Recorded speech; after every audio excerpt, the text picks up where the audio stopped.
ফ্রিজটা খুললাম, খুলে আমার চোখে পড়লো নারকেল রয়েছে, হাফ নারকেল। তো আমার খুব দেখে খুব নারকেল খেতে ইচ্ছা করলো, এরকম নারকেল তোলা শুরু করে দিয়েছি। অন্য সময় চোখের সামনে যতই নারকেল থাকুক না কেন একটু ইচ্ছা করে না। আর আমার কিন্তু যে নারকেল খেতে খুব পছন্দ হয় সেটাও কিন্তু না। ওই যে ফ্রিজে দেখলাম, দেখে হুট করে মাথায় এলো যে না একটু নারকেল খাবো, তো কাটতে বসে গেলাম। কি মিষ্টি গো নারকেলটা, জানো, খুবই সুন্দর।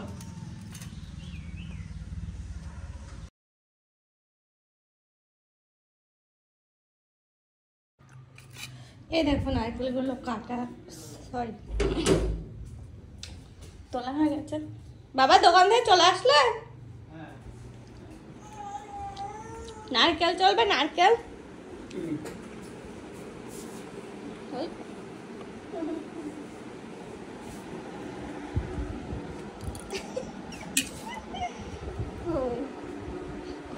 ছোট ছোট করে কাটা, তো ভিতরের গুলা তুলতে পারছিলাম না, ওই জন্য এরকম কুচি কুচি কুচি। মিষ্টি না? ভালো মিষ্টি। পিছনটা সরু মতো না? ছুসলো টাইপের। সোনা খাবি মাম্মা? কেন? তুমি তো কিছুই খাও না। তারা কেটে কেটে ডজন দিয়ে দেয় দোকানে, এদের বড় মাছকে আনতে হয় না, 60 টাকা। স্যার কোয়ালিটি ভালো ছিল না, পাইকারি 75 টাকা করে দেবে কোথাতে ভালো মাল? 50 টাকা মিটার দেয় কি করে? 2 মিটার কাপড় লাগে।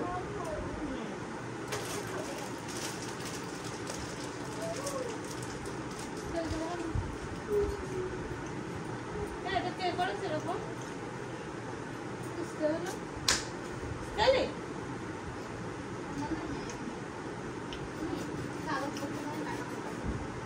হাতের তো সুরা করতে হবে।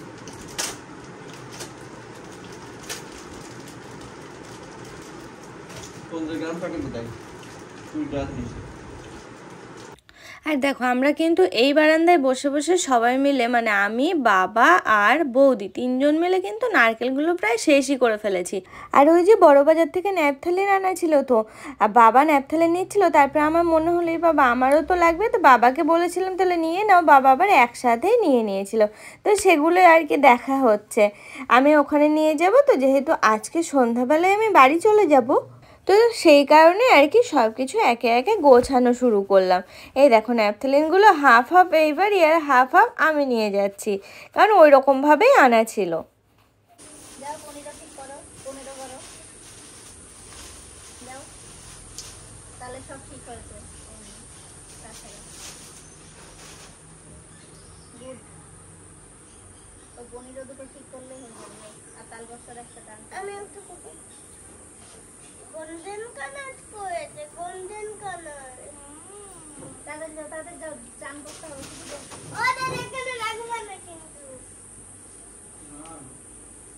রাখলে কেন? সেখানে রাখছে না, বোতলে রাখলে আবার তারা তারা।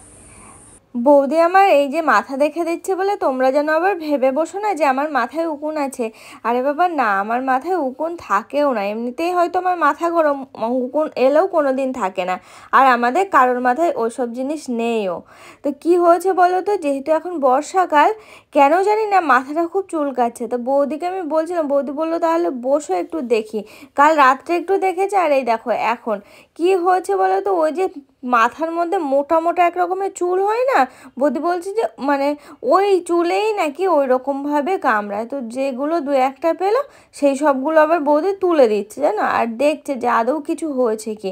আর জানো তো বিয়ের পর পর একবার না আমার মাথায় উকুন হয়েছিল, তাও কোথা থেকে যেন ট্রেন থেকে, ট্রেনে যাতায়াত করলে এই উকুনের সমস্যাটা হয় জানো তো। তো সেই সময় হয়েছিল, বাবারে সে কি যন্ত্রণা। তুমি খাবে না? কোথায় গেলে বৌদি?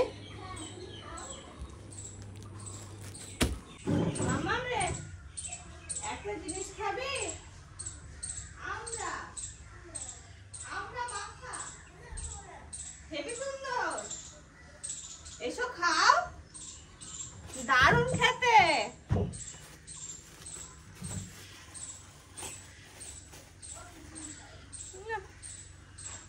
এই তো বাঙালি।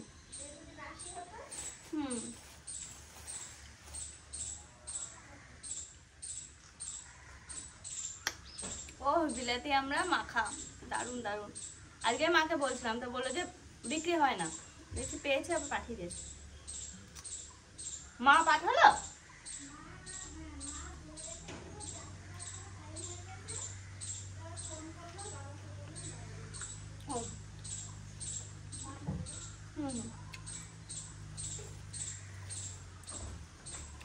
খেয়ে যাও আগে,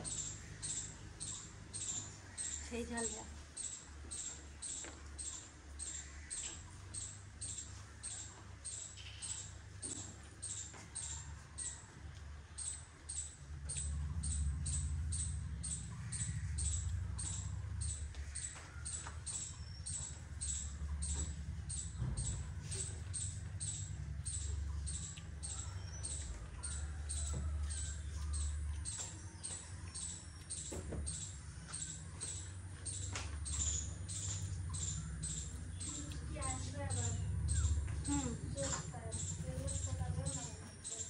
না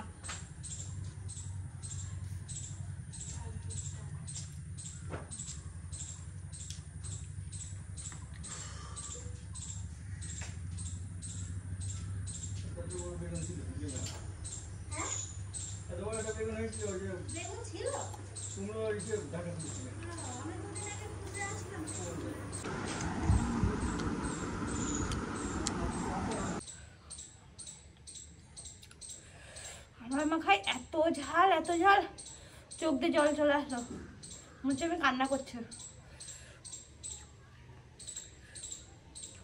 সত্যি সত্যি তার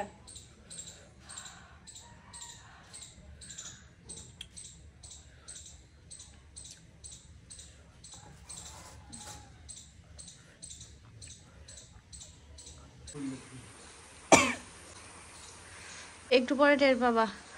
আমার এখনো আমার শোষানো কমলো না বাবা, জিভ জ্বলে যাচ্ছে এত ঝাল। খেতে দেখো এখন ভালো লাগবে, শেষের দিকে ঝালটা টের পাবা। টক জাতীয় জিনিসের সব ওই হয়, ঝালটা পরে বোঝা যায়।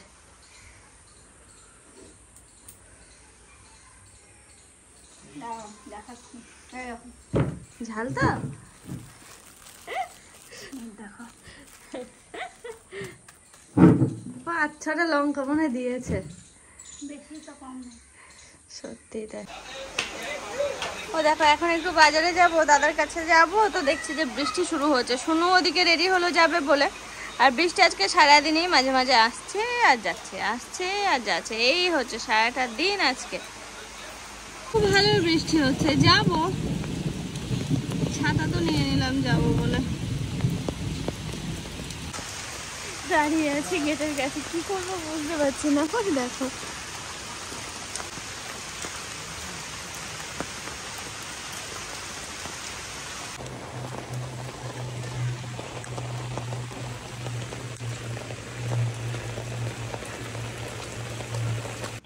দেখো বৃষ্টির মধ্যে আমি কিন্তু বাজারে চলে এসেছি, খুব দরকার ছিল সেই জন্যই আর কি এখানে আসা।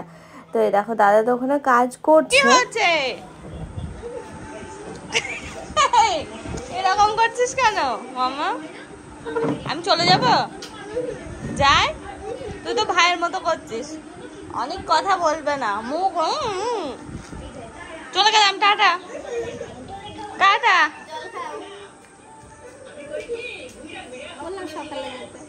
এই দেখো সন্ধ্যাবেলা এখন রেডি হলাম বাড়ি যাওয়ার জন্য, ঘুমাচ্ছিলাম আজকে, ঘুমিয়েছি, ঘুমিয়ে উঠে তারপর মনে হলো যে না যাই, তো সেই জন্য আর কি যাচ্ছি। বারবার করে যেতে বারণ করছিল বৌদি, মা, বাবা সবাই, কিন্তু না যাই। আমার আসলে বৃষ্টি পড়ছিল তো ওই জন্য আরো বারণ করা হচ্ছিল।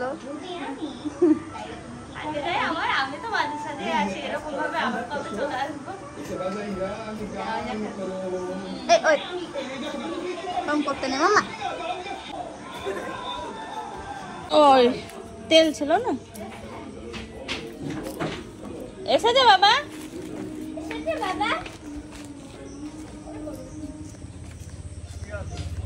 কোন দিকে এটা, কোন দিকে?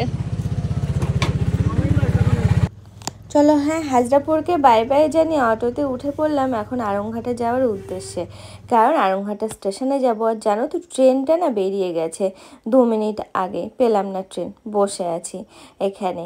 স্টেশনটা বেশ খালি আর আমি তো লেডিসের ওই সোজা বসে আছি। আর ওইদিকে না আমি একজনের সঙ্গে ফোনে কথা বলছিলাম, তারপরে ওই যে চোখে পড়লো দুজনার একটা সিন। রেল লাইনের উপরে দুজন মিলে ঝামেলা শুরু করেছে, হয়তো বা বাড়িতে ঝামেলা করেছে, সেই সব কিছু রেল লাইনের উপরে আবার এসে শুরু করেছে। জানি না ওদের কপালে আজকে কি আছে, কারণ এই সমস্ত জায়গা তো খুবই রিস্কি জায়গা, রেল লাইনের উপর বলো বা কোনো এই আর কি রাস্তাঘাটে। তো চলো, জানো তো অনেকক্ষণ বসতে হবে আমাকে, প্রায় 1.25 ঘন্টা। তো যেহেতু আমি এখন ফোনে কথা বলছি, তবে কোথা দিয়ে টাইমটা বেরিয়ে যাচ্ছে বুঝতেই পারছি না। দেখো দেখতে দেখতে ওইদিকে ট্রেনটাও কিন্তু আসলো। তবে যে দুজন ঝামেলা করছিল, একজন প্ল্যাটফর্মের উপরে উঠে গেছে, একজন রেল লাইনের উপরে দাঁড়িয়ে আছে। শুধু কিন্তু আমিই তাকিয়েছিলাম তা না, সবাই কিন্তু ওদের দিকেই তাকিয়েছিল। দেখতে দেখতে মাঝ দেয়াতেও পৌঁছে গেলাম। তাহলে চলো আজকের ব্লগটা এই পর্যন্ত রাখছি, টাটা।